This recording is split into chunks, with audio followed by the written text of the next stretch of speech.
Hey Lynn, Paul Cundiff here. So we've got a 32-foot Chris Craft Constellation right here. Excellent example of what I think's going on with the one you're interested in.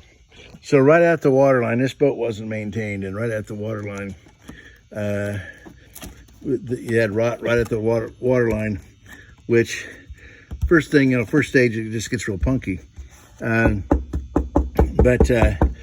above the waterline is okay, and below the waterline is okay, but right at the waterline, it got rot damage because you're constantly soaking.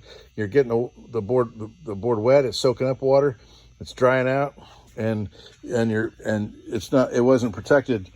It wasn't maintained. They didn't protect it with their with paint, and we actually blew this out right here, this area right here with a pressure washer. And so let's see how far down the rot goes.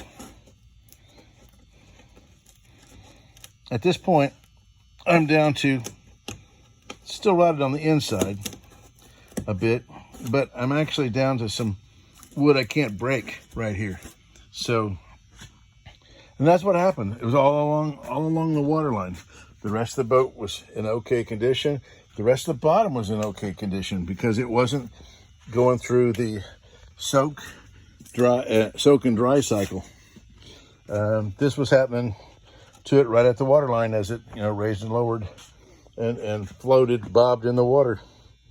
So anyway, we were hoping to restore this one, but we got duped. This customer, I believe, never intended to have a restoration job done, only intended to have it pulled out and then to abandon it and let it become the hauler's responsibility to dispose of it, which there's actually a cost to disposing. If nobody's restoring the boat, it really has no value.